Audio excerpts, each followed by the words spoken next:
Absolutely, Susan, and that's the big question here. There have been some questions that have been posed to the law enforcement officials who also took the dais gradually in that press conference later, mentioning about the security protocol. The Metropolitan Police Department mentioned that this entire security apparatus was devised by the Secret Service, and he mentioned that it was very much positive in its response, and it was able to ensure that everyone remains safe. While that is a fact, this is also a fact that that shooter, the possible shooter and the suspect, that means he was able to make his way near the ballroom.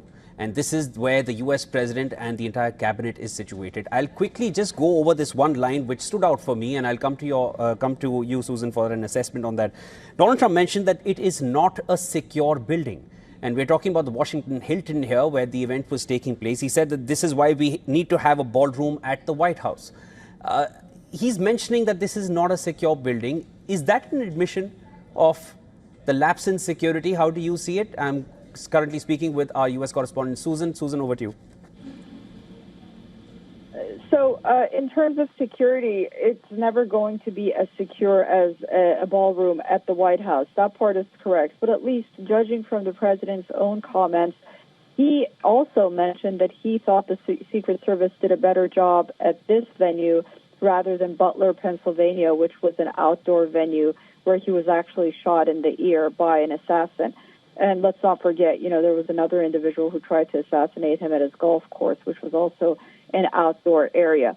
But nonetheless, I think it's valid to say that, you have a hotel in the middle of Washington, D.C. at such tumultuous times, not to mention at a time when the Democrats have not agreed to fund the Department of Homeland Security.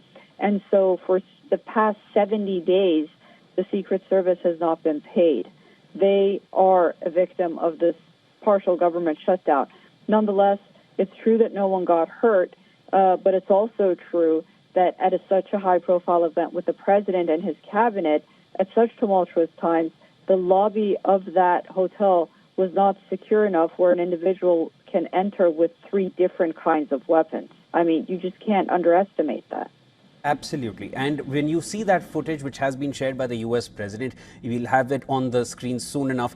You see the shooter, the suspect, darting past those Secret Service agents. And and that's something Donald Trump also alluded to. He mentioned it, that he was really fast. You see him here. It's a blink and miss. He's really pacing past the service agents, and they all have their guns pointing at him. But you, even in the CCTV footage, can see him on the extreme left coming in. Have a look at this again. There he comes.